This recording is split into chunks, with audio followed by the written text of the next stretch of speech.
A gente vai muito nessa tríade, assim, para quem eu estou traduzindo, quem traduz e qual é o grande objetivo dessa tradução. E aí permeia tudo isso a questão ética.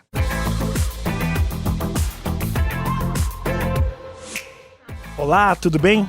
Eu sou o Jorge Alves Júnior e está começando mais um UXPlay Podcast, o nosso espaço de conversa com quem entende do assunto. E hoje, a nossa convidada da Universidade de Caxias do Sul é a professora e também doutora em letras, Samira Dallagnol. Tudo bem, professora? Olá, Jorge, tudo bem? Prazer enorme estar aqui com vocês, contigo, com os teus ouvintes, com os espectadores desse podcast. Ouvintes, espectadores, internautas, hoje Exato. É tudo misturado, né, professora? Isso aí. Muito obrigado pela sua presença, por ter disposto esse tempo aí para conversar um pouquinho com a gente. Que agradeço. Antes, professora, da gente entrar no bate-papo específico, né, do nosso assunto aqui, eu gostaria de conhecer um pouco da sua história. Claro. Da sua história profissional, quando que você se interessou pelas letras. Conta um pouquinho aí pra gente, prof. Bom, a minha história já tem algum tempinho, porque eu passei no vestibular bem jovenzinha, eu tinha uns 17 anos, e aí logo comecei a fazer o curso de letras, e eu sempre quis trabalhar com inglês, porque era a minha grande paixão, era o que eu gostava de fazer, e não queria ser professora no primeiro momento. Olha. Queria justamente trabalhar com tradução, mas na época era tudo muito complicado, isso lá no começo dos anos 2000, então a gente não tinha todo esse aparato tecnológico que existe hoje. Mas mesmo assim, fui estudando, eu era bem dedicada e gostava muito de ler, sempre tive os livros muito próximos a mim. E logo na sequência terminei a graduação e eu disse, não, eu acho que eu quero fazer mais alguma coisa. Fui para o mestrado, passei logo de primeira. E logo na sequência, então, em 2007, terminei o mestrado. Eu achei que era hora de trabalhar um pouco, porque eu estava com pouca idade, pouca experiência. Sim. E um conhecimento ali que estava incipiente ainda. Eu precisava ter uma experiência mais de prática. Uhum. E aí eu comecei a dar aula. Trabalhei em algumas escolas aqui em Caxias e no ano que eu decidi voltar para minha terra natal, a UX me chamou para trabalhar. Então eu comecei lá em 2008 como professora aqui na universidade. Qual que é a terra natal? Nasci em Nova Bassano. Opa. E hoje eu moro em Nova Prata, que também tem UX por lá, também Sim. trabalho por lá de vez em quando.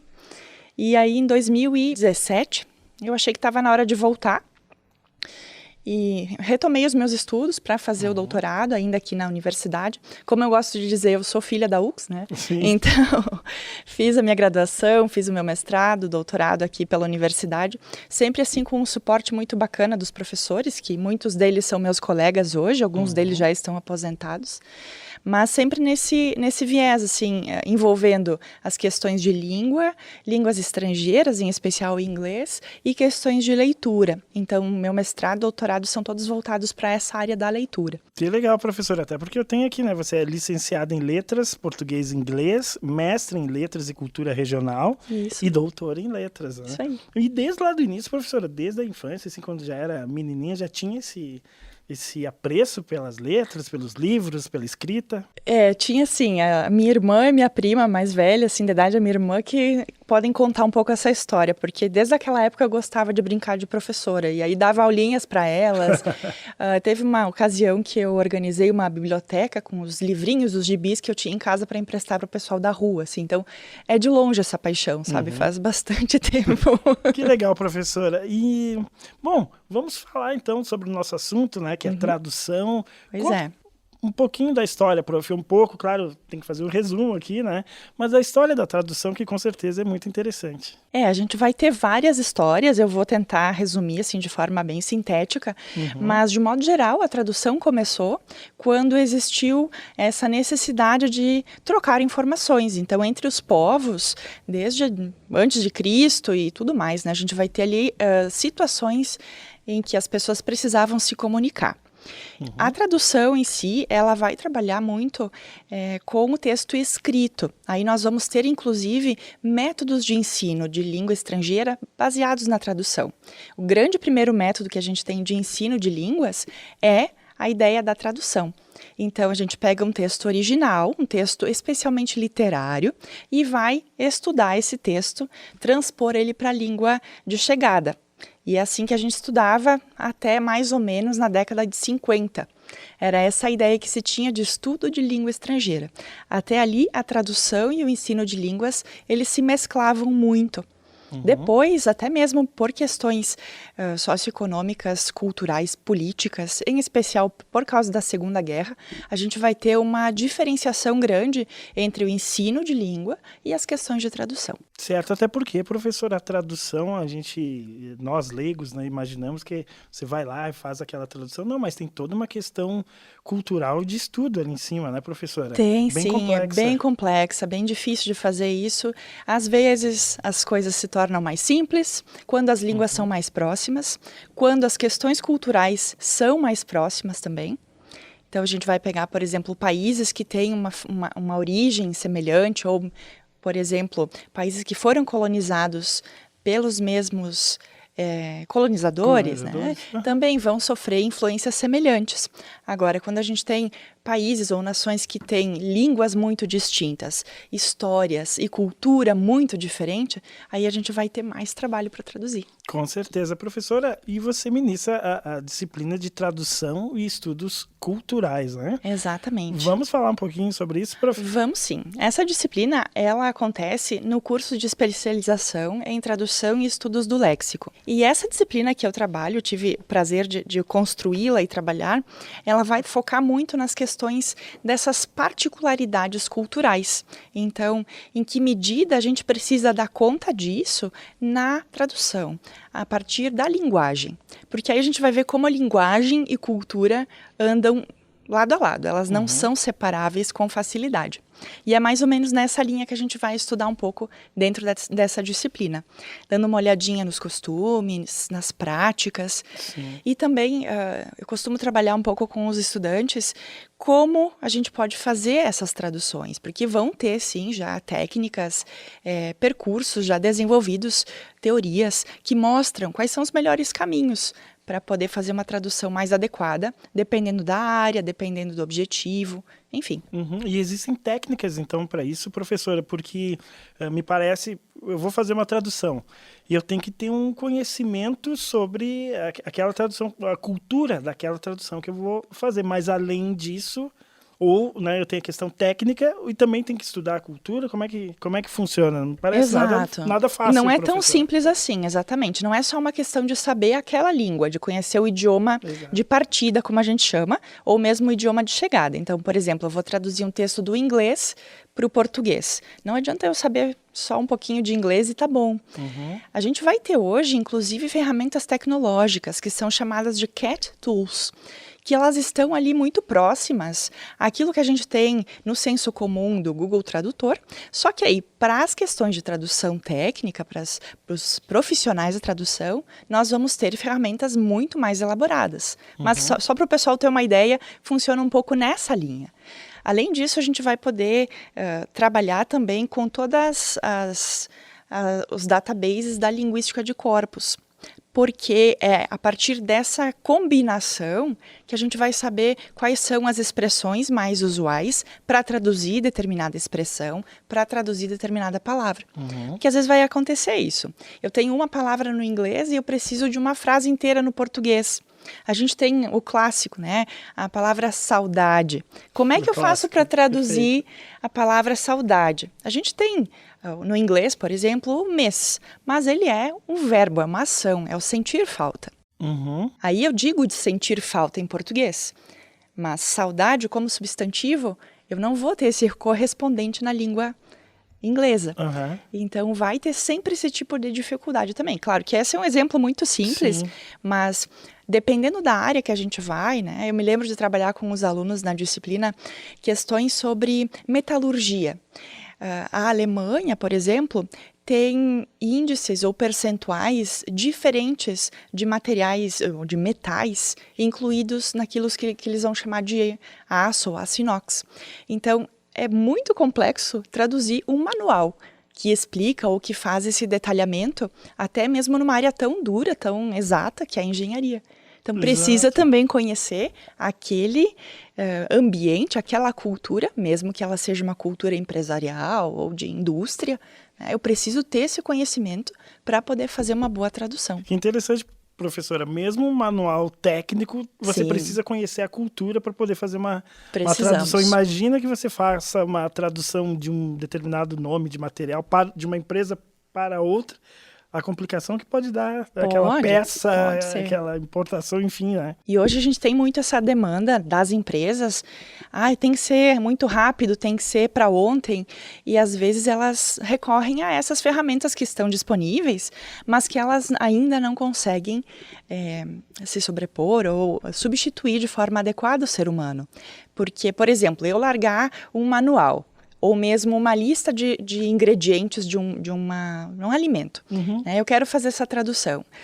Como é que aquele Google Tradutor vai fazer a tradução? Ele não vai fazer de forma adequada, ele vai ser muito superficial, genérico, e não vai levar em conta essas especificidades, que é o público, o objetivo daquela tradução, o lugar da onde parte e o lugar para onde chega.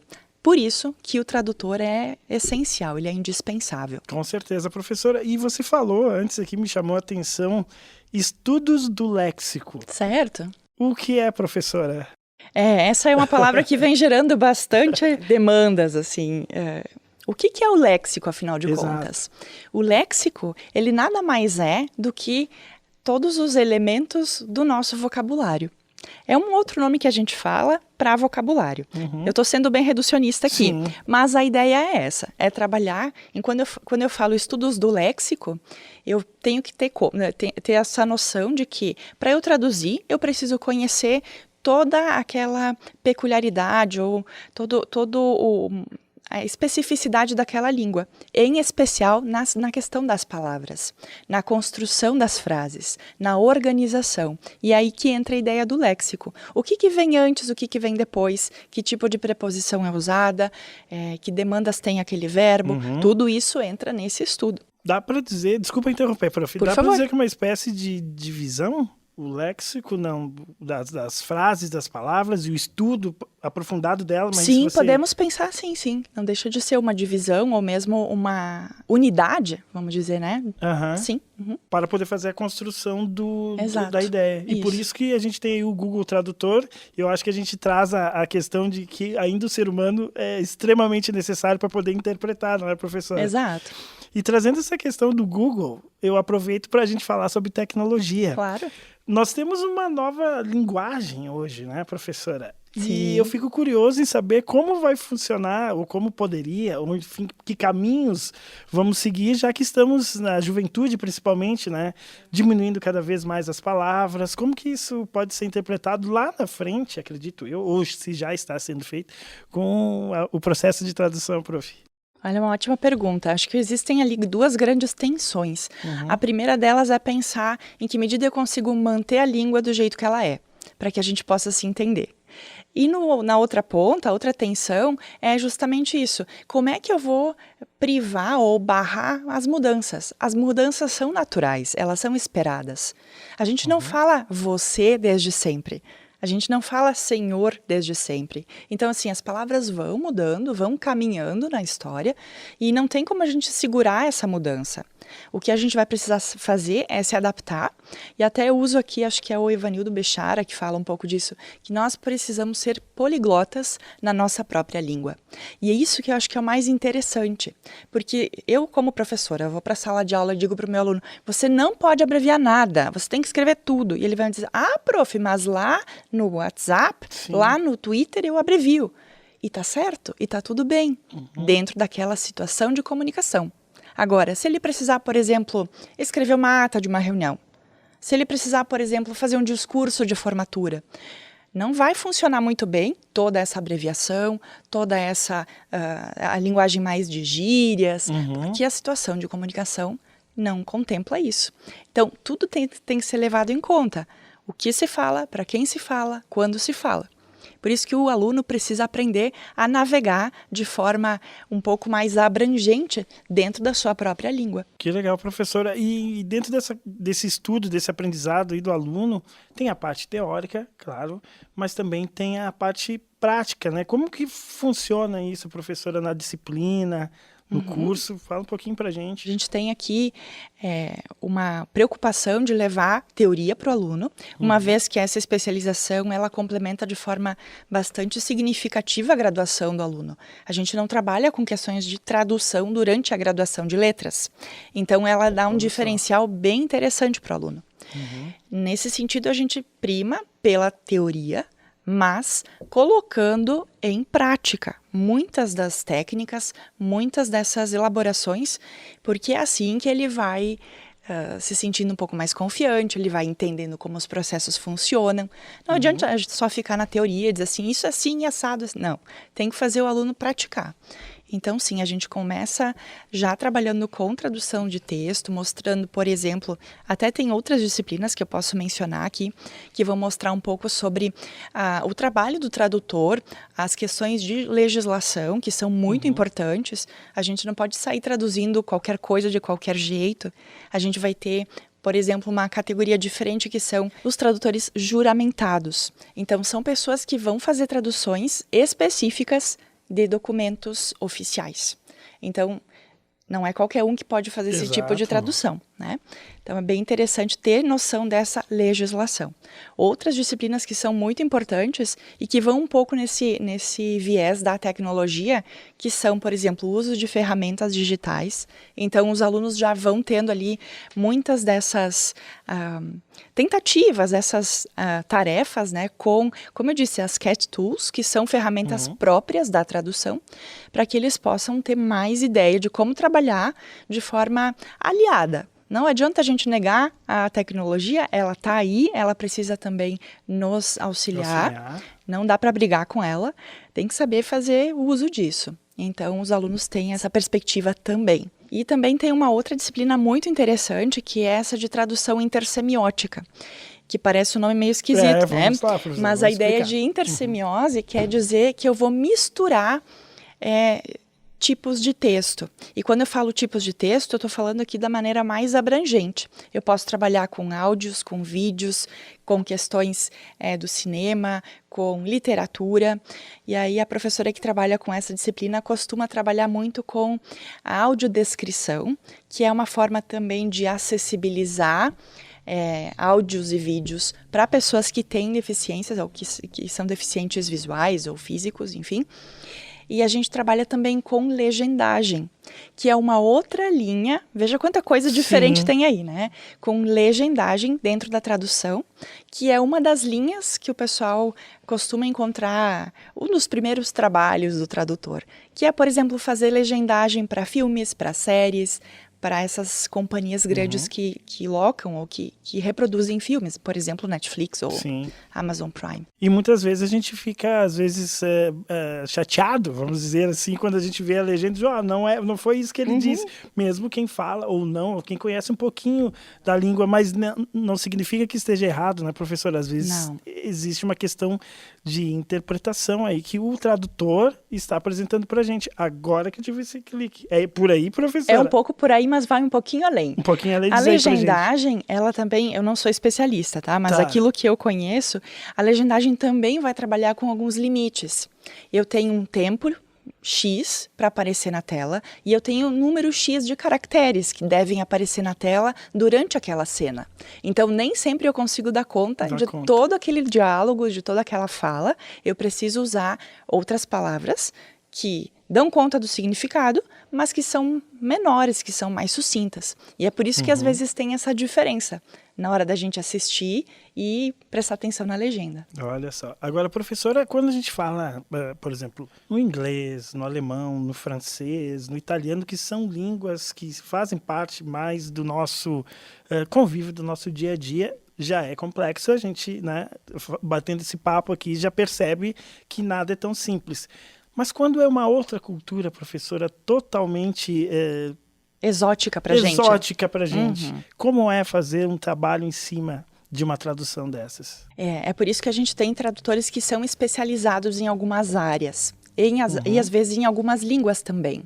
Então há tradutores que vão trabalhar só com línguas asiáticas, porque conhecem muito dessa cultura, às vezes tiveram uma vivência nesses países, ou no Japão, ou na China, Coreia, enfim, para poder justamente ter um domínio da cultura, do dia a dia, para compreender o que é que combina naquela cultura, quais são os valores que estão por trás. Às vezes há também questões religiosas, questões políticas, então tudo isso precisa ser levado em conta. Com certeza, professora, e assim, geralmente na visão do leigo, né, a gente sempre fala, observa a tradução como algo que você simplesmente vai fazendo a tradução. Claro, a gente está batendo esse papo, você está explicando aqui para a gente, mas existe também, prof, uma questão ética, acredito eu, do tradutor, né? Sim, porque sim. somos seres humanos e estamos, né, à mercê aí de emoções, e enfim.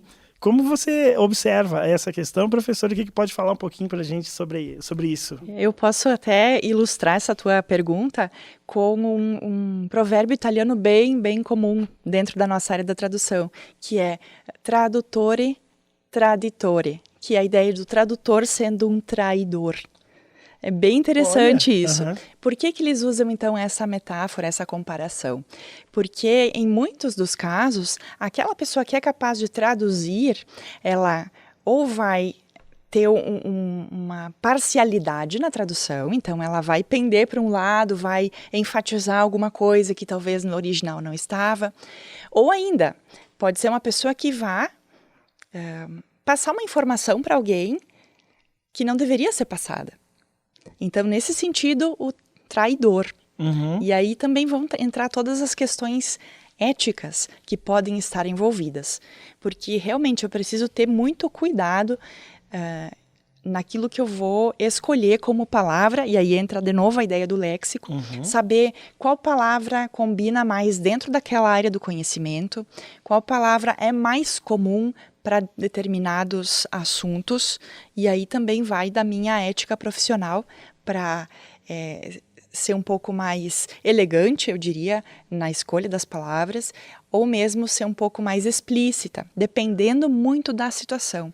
A gente vai muito nessa tríade, assim, para quem eu estou traduzindo, quem traduz e qual é o grande objetivo dessa tradução. E aí permeia tudo isso a questão ética. Essa é uma análise muito boa e faz a gente refletir bastante, né, professora? Sim. No papel que o tradutor tem de democratizar, né, a tradução, porque isso já vem, esse processo lá atrás. Eu não sei se é um bom exemplo, professora, para a gente seguir nosso bate-papo, mas eu lembro sempre muito da Bíblia.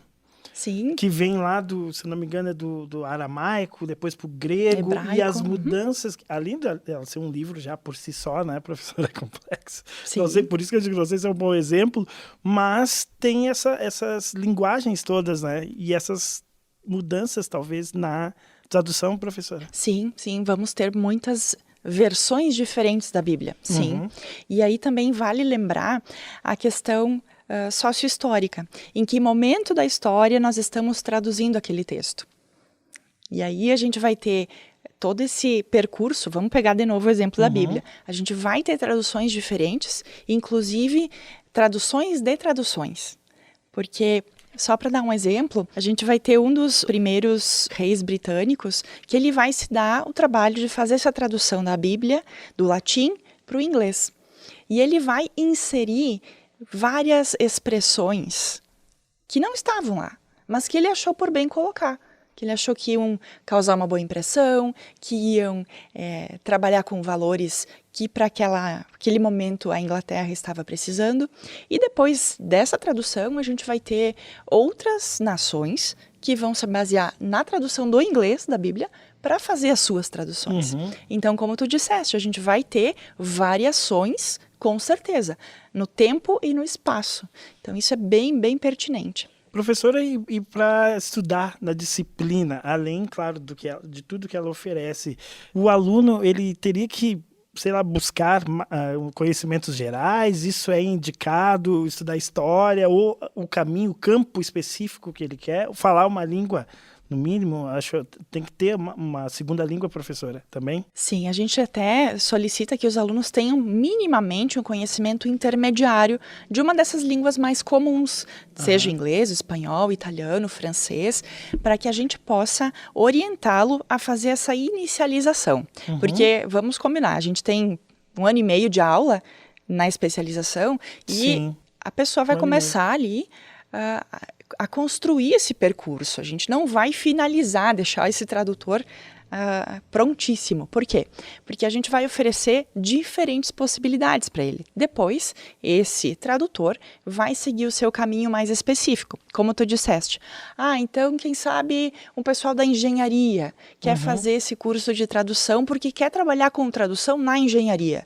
Excelente, maravilhoso, porque aí junta conhecimento da língua com conhecimento da área. Alguém lá da enfermagem quer fazer esse curso. Também é muito bom, são sempre muito bem-vindos, porque o conhecimento que eles têm de toda a prática de saúde é muito diferente daquela que eu tenho enquanto professora que conhece apenas a língua. Então, eu preciso fazer todo um outro percurso de conhecimento daquela área, se eu quiser ser uma tradutora da área da saúde, por exemplo. Então, é muito interessante, sim, a gente poder, até na divulgação desse curso, eu faço o convite, o pessoal do design, o pessoal até mesmo da propaganda, os engenheiros, o pessoal da área da saúde, são super bem-vindos, além, claro, dos nossos alunos de letras, porque eles vão agregar um conhecimento muito diferenciado, uma vez que dentro das áreas mais duras deles, eles não trabalham com a linguagem, eles vão trabalhar com os seus conhecimentos que são de muito valor, obviamente. Professora, então, te escutando aqui, a gente percebe que é um mercado muito bom para quem está acompanhando o podcast aqui, nosso bate-papo, professora. É um mercado promissor, porque por mais que as profecias tentem dizer que em algum momento todo mundo vai falar inglês, todo mundo vai falar mandarim, eu acho que esse momento vai demorar bastante para chegar. Não só porque a gente tem muitas línguas acontecendo nesse momento histórico, mas porque as pessoas se identificam com o seu idioma. E não é tão simples assim abrir mão da sua língua nativa. Então, a gente vai precisar de tradutores para fazer todo esse entremeio, né? Esse intercâmbio de conhecimentos. Então, todo o conhecimento que é produzido em língua inglesa precisa ser traduzido para o português. Conhecimento que é feito no alemão precisa vir, que seja para o espanhol. Vai ter sempre essa troca. Que existe uma ideia, não trago dados aqui, né, professora, de tudo muito mais rápido. E eu percebo que aqui também, né? Quer dizer, cursos mais rápidos, tudo mais imediatista, né? E não é bem assim. A gente precisa ter esse aprofundamento, entendimento para poder compreender a sociedade e esse curso aí também permite bastante um entendimento social profundo, não é, professora? Eu acho que sim, acho que ele suscita esse aprofundamento nas questões de língua, de cultura, e aí a gente vai vendo o quanto isso está vinculado às pessoas, à sociedade e aos seus tempos de vida, aos momentos históricos diferentes. Então vamos supor que eu tenho um tradutor que gosta da Idade Média e vai trabalhar só com literatura da Idade Média da Alemanha, né? Que nem era Alemanha na época. Mas enfim, vai trabalhar só com um nicho em específico. Essa pessoa muito provavelmente vai se aprofundar nesse nicho, além de trabalhar muito bem com as duas línguas, a língua de chegada e a língua de partida. Agora, professor, existem termos que acabam caindo em desuso, digamos, né? Como trabalhar a tradução de obras antigas, como fazer esse trabalho, como, né, organizar isso novamente, prof? É bem legal essa pergunta. A gente vai ter a tradução muito marcada pelo seu tempo, muito mais marcada do que o texto original. Vamos trabalhar um pouco a ideia assim, da literatura em si. Os textos clássicos, eles têm uma força, eles têm uma estética que vai ressoar até hoje. Só que a gente vai, às vezes, esbarrar na tradução.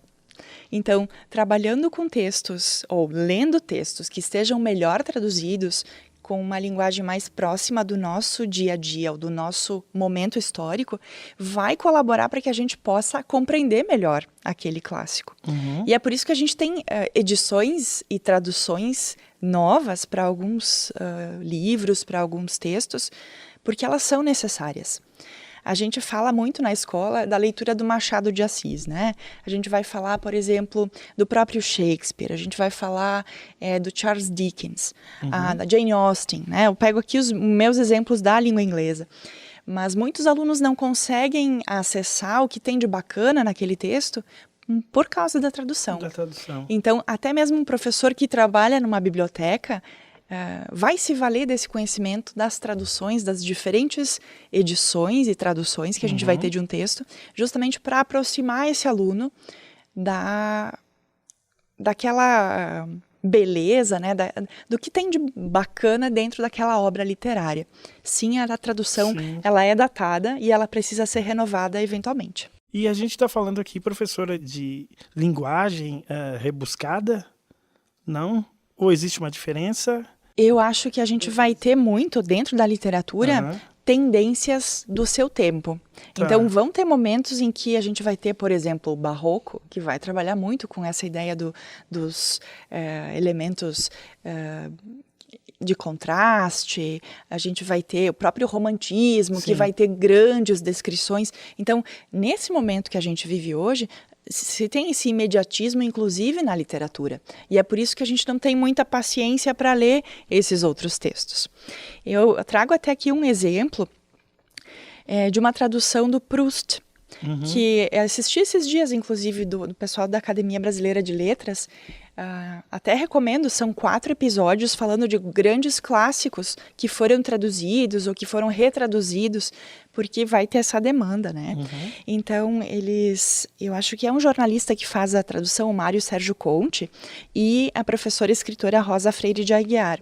Eles vão trabalhar com uma nova edição dos textos de Proust, mas comparam, nessa entrevista, falam um pouco sobre a defasagem da tradução que o Mário Quintana fez de Proust lá na década de 1950. Então, sim, vocês imaginem, o Mário Quintana aqui no Rio Grande do Sul, entre Porto Alegre e Pelotas, ele partia do francês, né, Proust, e tinha, assim, a sua referência, a sua mãe como referência, porque ela era professora de francês, mas ele não tinha internet, ele poderia ter alguns dicionários, ele poderia, mas não era uma pessoa que tinha tido uma grande vivência na França, por exemplo, para ter mais noção de como é que as dinâmicas sociais acontecem, né? E aí vem esses 2 novos tradutores, escritores, e que propõem uma nova percepção, uma nova tradução desse texto. Inclusive, o Mário Sérgio Conte diz que ele tenta contemplar o estilo do escritor, porque Proust vai ter frases longuíssimas, frases assim de 20, 30 linhas, coisas que é bem do estilo do escritor. E aí como é que vai lá o tradutor, aí volta a questão da ética, como é que vai o tradutor simplesmente fazer frases curtas, simplesmente vai cortar o texto. Poxa, em que medida ele está respeitando aquele texto original? Em que medida ele está só passando a mensagem? Porque a gente sabe que literatura não é só mensagem, é também o trabalho com a linguagem. Por isso, como é complicado a gente falar sobre verdades, não é? Porque até na própria tradução você acaba de apresentar para a gente aqui um exemplo bem complexo, né? Bem difícil. Inclusive aqui o próprio Jorge Amado, né, que no material que a gente acabou recebendo, tem a tradução do livro dele, né, que era Candomblé, traduzido para vários nomes que me parecem, né, não tem a referência daquilo que é e o quão complexo é para quem recebeu isso, professor. Isso, eles vão trabalhar, por exemplo, com a ideia de voodoo no inglês. De voodoo. Eu acho que aparece no livro Dona Flor e seus 2 maridos, algo assim. E aí a gente vai ter, por exemplo, outros termos, né? Ou mesmo voodoo ceremonies. Então, uma cerimônia de voodoo. Será que é o candomblé? Então, em que medida eu consigo fazer, ou mesmo a ideia de orixá, pensar o orixá como um espírito, né? Spirits. E, inclusive, prof, também, eu estava pesquisando ali o seu material. No Brasil, a gente usa a palavra quilo, né, como medida de peso. Em outros países, os Estados Unidos usa, né, mas outros países já não é. Como fazer, né, esse trabalho? Aí a gente vê a questão cultural perpassando todas esses ambientes que a princípio são muito rígidos, muito rigorosos, duros, porque eles vão precisar, toda a questão de medição, de métrica, precisa ter um ponto de referência. E cada país vai escolher. Claro que a gente tem predominâncias, né? A gente vai ter, por exemplo, quilômetros Unidos como uma predominância de metragem para muitos países. Mas nem todos vão trabalhar assim. Os Estados Unidos é um que trabalha com milhas. Então, eu preciso sempre fazer essa tradução, essa versão diferente. Isso é muito comum de ver em filmes ou séries. A gente vê uma placa, 30 milhas, aí aparece tantos quilômetros, mas não são 30 quilômetros. Espera aí, como é que é? Professora, e para o leigo, nós, assim, leigos, que estamos lendo um livro, né? Existe alguma, não diria dica, porque fica muito, muito raso, mas algum estudo, alguma percepção que a gente deveria ter, títulos que chamem a atenção e pesquisar, para que a gente possa ter uma informação mais completa? Tem alguma orientação aí pra gente, prof? Eu acho que a gente pode pensar, sim, em alguns critérios, e talvez um deles é usar essa intuição de falante que nós temos. Porque todos nós falamos português e sabemos muito da língua. A gente pode não saber o nome da regra gramatical, mas a gente fala, a gente se comunica, a gente sabe a língua que a gente fala. Então, utilizar dessa intuição do falante para ler o texto e dizer, poxa, mas isso aqui não tá legal, isso aqui não é natural. Até esses dias eu estava conversando com o meu esposo e levantei uma problemática, assim, porque tem a palavra eventualmente. A gente tem essa palavra no português.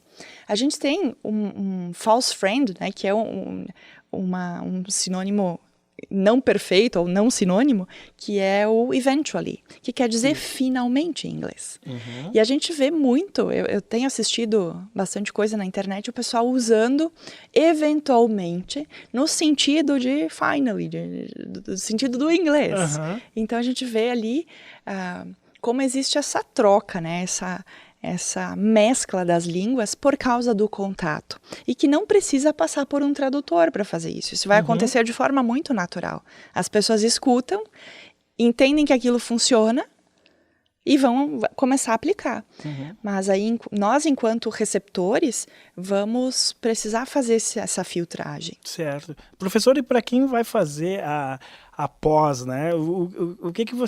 Que dica você passa? Tem que gostar de história, obviamente gostar de ler, escrever, né? Isso aí é básico. Sim. Já está indo para pós. Mas enfim, tem mais alguma orientação? Olha, eu convido as pessoas que estão finalizando ou que já terminaram o curso de letras, por exemplo, e que pensam, poxa, eu só tenho a área da docência para trabalhar.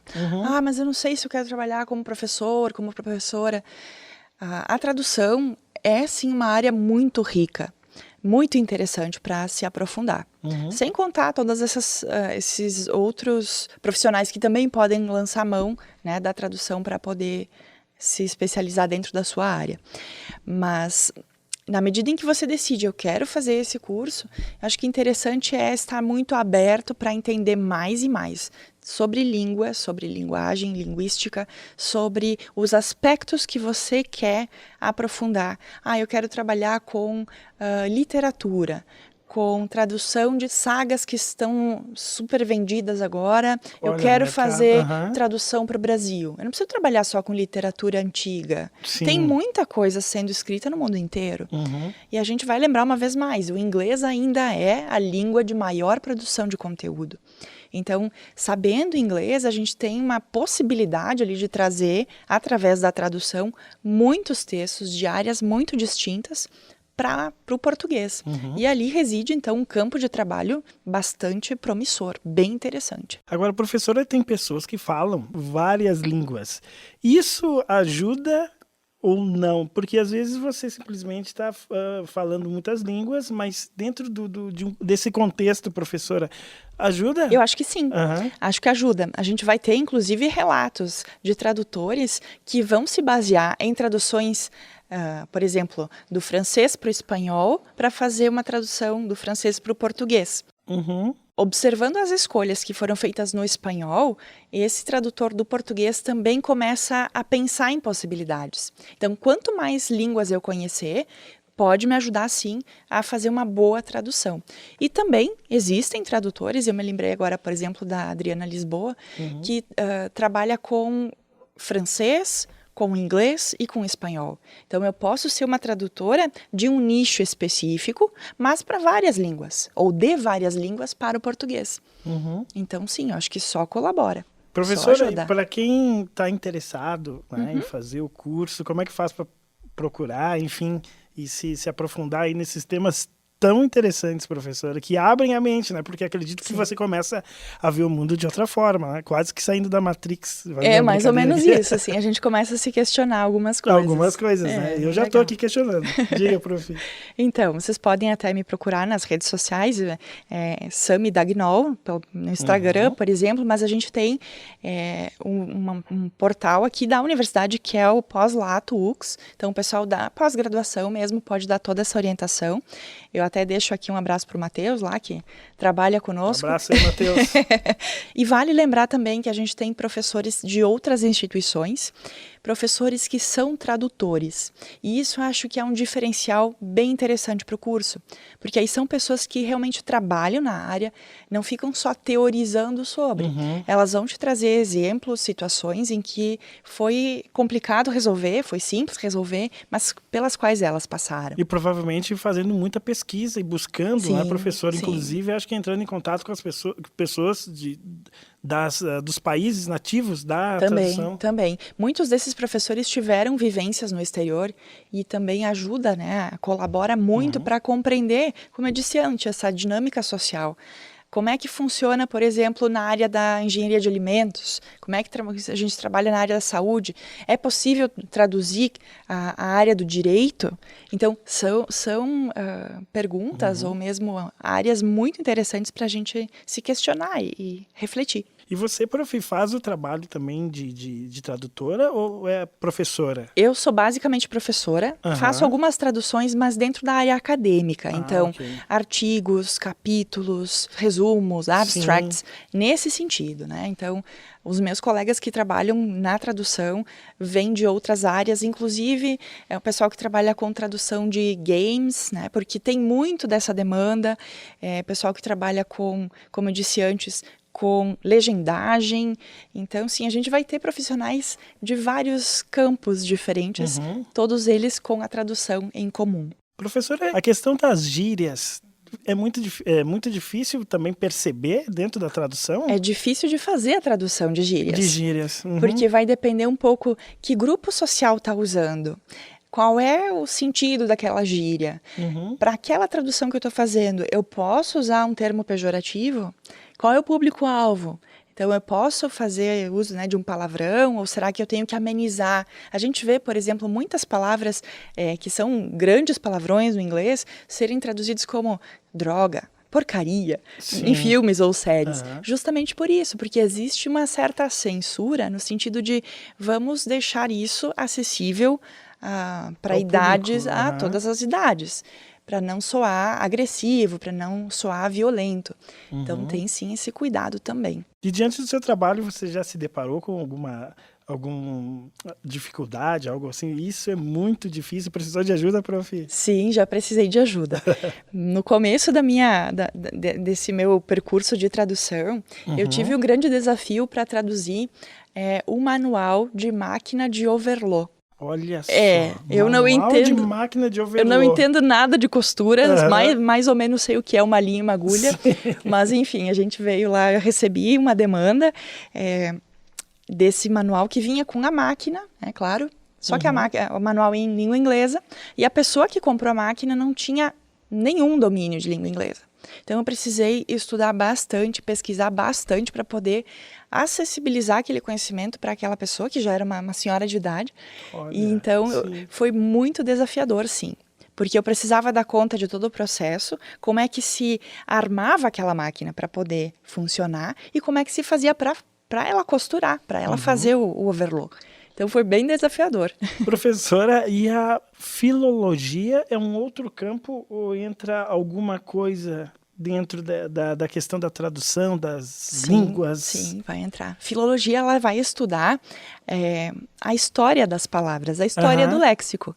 Como é que as palavras se formam, como elas se modificam no tempo. Então, é um ramo da linguística super importante para a tradução, sim. No curso é abordado, professora? A gente vai abordar dentro, por exemplo, da teoria de tradução, vão ter aulas sobre isso também, sim. Então, para quem gosta de ler bastante, é uma ótima dica o curso. Uma ótima, né, é um curso muito bacana. O pessoal que fez essa primeira edição elogiou muito o curso, saíram super satisfeitos e muitos deles já com perspectivas de trabalho.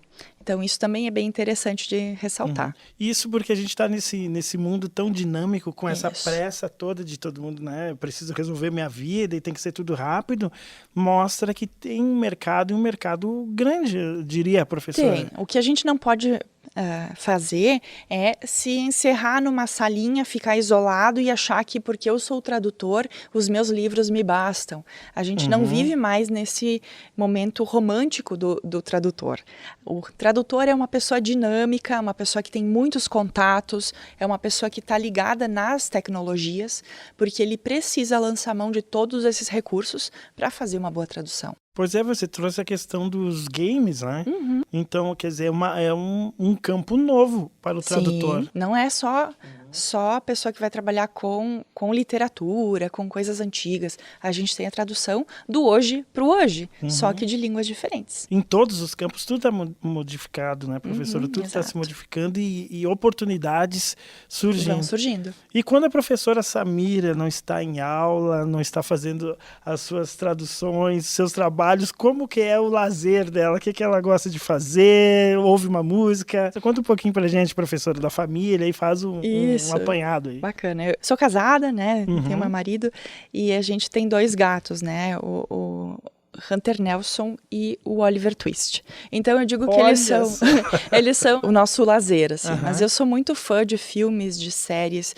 Eu sou ainda uma leitora que curte ler, que gosta de ter um tempinho para ler, e gosto muito de passear, de conhecer lugares, enfim. E música, professora? Gosto, sim. Meu marido era músico, agora é músico aposentado, então a gente tem... Qual a linha musical dele? Ele era do rock, ele é do rock. Opa, tamo junto. E como é que é o nome do esposo? Itacir. Itacir, abraça aí, Itacir, tamo junto. E você, prof, gosta do que? Do rock também? Vou um pouco por esse pop rock ou rock, assim, mais lá da década de 70, 80, sou bem fã dessa linha. Bom cinema, teatro também. Adoro cinema, curto muito e adoro rever filmes, até mesmo para observar essas questões, sabe? Para comparar, poxa, como é que está sendo essa legenda aí, como é que ficou? Eu já ia perguntar, a professora não consegue assistir um filme e desligar, mas pelo jeito não. Às vezes não.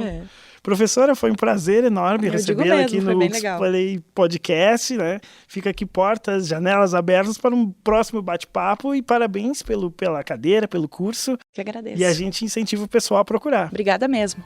Espero todo mundo aí. Valeu, professora. Obrigada. O UXPlay Podcast vai ficando por aqui. Nos acompanhe no YouTube, também no Spotify ou então no Instagram, @UXPlay. Até a próxima. Valeu. Tchau, tchau.